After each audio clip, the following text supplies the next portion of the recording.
Hi everyone, and welcome to my channel where I talk about movies.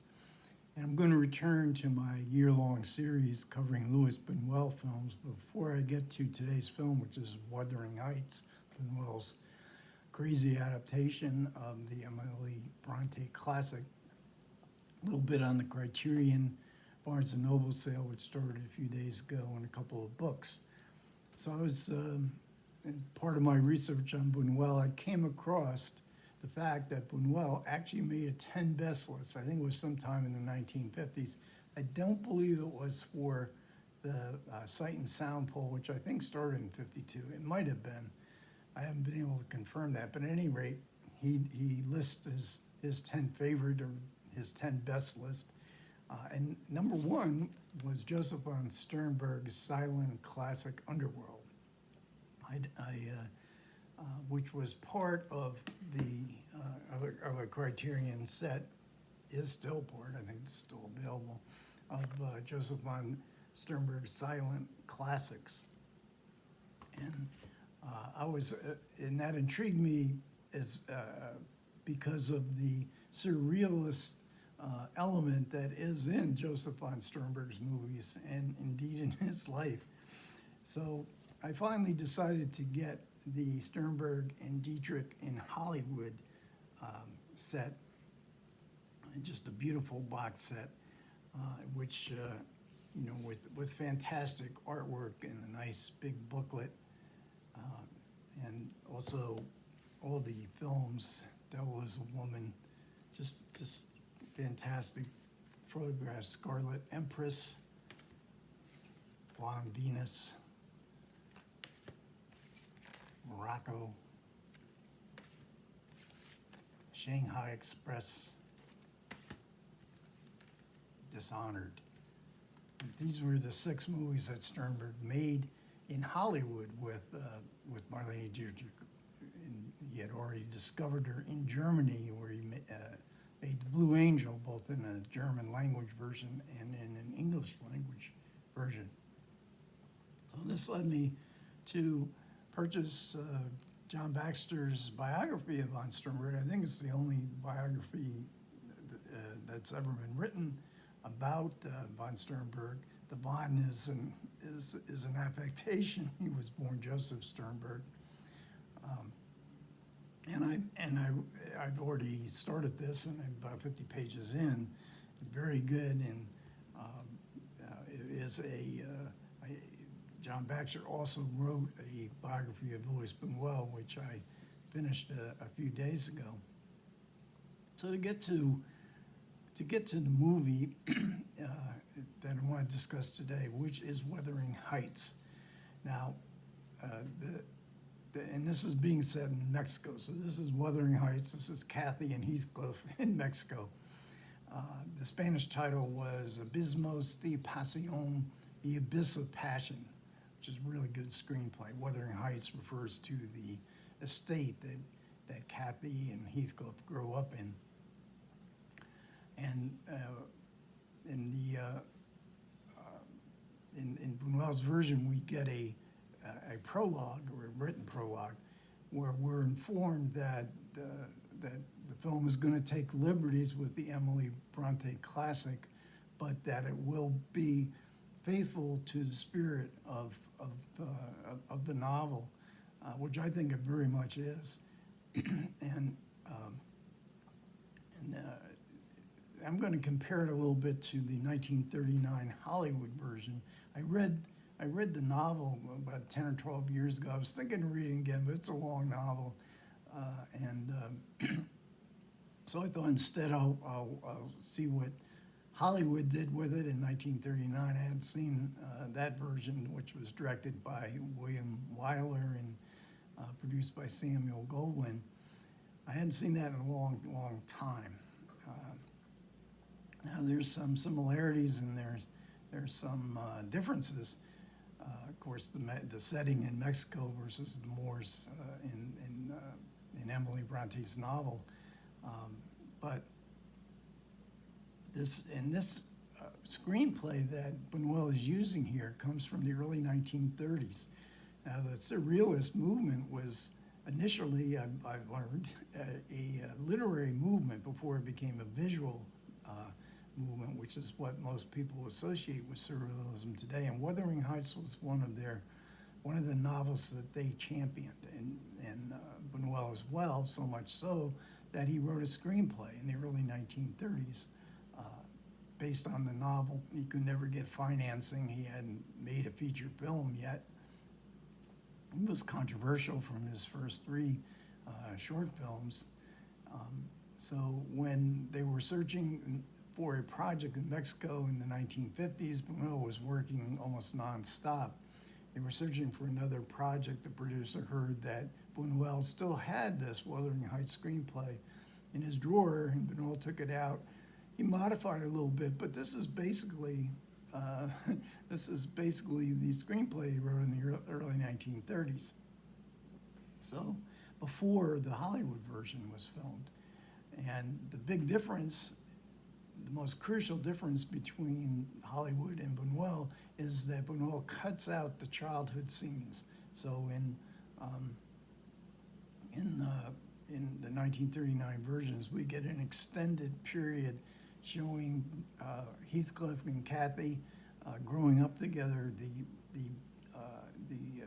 intense bonds that they feel in childhood. They're foster children, or Heathcliff is Kathy's foster brother. We see Heathcliff being brought as a young boy by Kathy's father to their estate, Wuthering Heights, and they hit it off together. Kathy has an older brother who is a bully, a brute, and they seek sanctuary together, roaming through the moors and building up this very intense relationship. And we see Heathcliff being brutalized as a young man, and in fact, he was found by Kathy's father roaming the streets, and Kathy's father for some reason, took a very sympathetic view and brought him back to raise as his own son. But he dies, the father dies, and then the older brother is the master of the house, and so the brutality continues. And in fact, Heathcliff just becomes a servant now. He doesn't, and Kathy and Heathcliff have to surreptitiously continue their friendship, much to the older brother's disapproval. So with the childhood scenes shown in the 39 version, we get two things. We get the fact that Heathcliff has really been traumatized as a child, which would explain his behavior as an adult, and we also see how this intense relationship between Kathy and Heathcliff developed. So, and Bunuel ends, and then Heathcliff eventually he eventually leaves because Kathy marries the very wealthy, good-looking David Niven in the 39 Wuthering Heights version, and when Heathcliff hears this, he disappears. Kathy has always told him, go somewhere, make lots of money, come back and save me, as they see their life as a sort of mythological existence. So Heathcliff does go away, and somehow he comes back and he's as wealthy as can be. You wonder how he might have been able to accomplish that as a rather illiterate stable boy, but he went to America, maybe he struck gold, but here he is back. Now this is where Bunuel begins his film, with Heathcliff. Now here it's Catalina and Alejandro instead of Kathy and Heathcliff. He shows up, the servants know what a devil he is, and they tell him to go away, but he is bound and determined to see Kathy, and then the traumas of childhood, or this intense relationship where they almost feel like they're the same person. In the 39 version, Kathy actually says, I am Heathcliff. This leads to, of course, great tragedies. So as Heathcliff, or Kathy's sister-in-law, falls in love with Heathcliff, and Heathcliff cannot ever separate himself from Kathy. So he has bought Wuthering Heights. The older brother is a wastrel, a gambler, takes over the mortgage, And now Heathcliff is the master of Wuthering Heights. So both films, and probably most adaptations, stop at the endings, at the ending of the first half of the book. The second half of the book is not filmed in either version. So all the characters in this story meet their ultimate fates. There's a whole, I think it's just as long as the first half in the novel as to what happens to Heathcliff and his progeny, as well as Kathy's progeny. So there's no sentimentality here in Bunuel, no surprise. If you've seen Bunuel films, the 39 version is full of sentimentality, and Hollywood Hokum, Laurence Olivier, and Merle Oberon are the stars. Surprising, I found the performances kind of uneven, which was kind of strange given way Wyler was directing the film. I think they had a hard time grasping the intensity of this relationship was so otherworldly that that movie stars maybe have a difficult time inhabiting that dimension of human beings. Here in Bunuel's version, these are actors, they're famous actors, but of course for us they're just they're not movie stars, they're actors. And in fact, the actor who plays Archibald Dela Cruz for Bunuel, the year after, he's here as Kathy's husband. The characters here are much more believable, as I said, a little bit fully rounded, especially Kathy's older brother, who inherits Wuthering Heights, the gambler, the drunkard. In the 39 version, he basically disappears. Here he is an important character, and especially in the way Bunuel ends the film. So, and there's no priest here. I mean, that might be kind of unusual for a Bunuel movie, but one of the servants is constantly reading passages from the Bible about the human character and the darkness of human character. It's both sort of descriptive of the movie we're watching. It's also ironic that Kathy, our hero and our heroines, are both embodying what are the darkest views of human nature.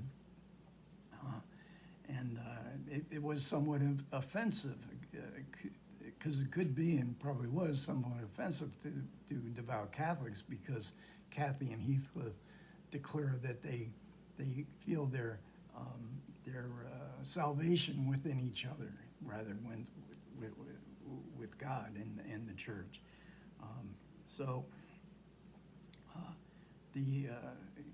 In Francis Aranda's biography of Luis Bunuel, which I've just started, I finished Baxter's, and I'm going slowly through Aranda's, a biography of Bunuel written by a Spanish film historian.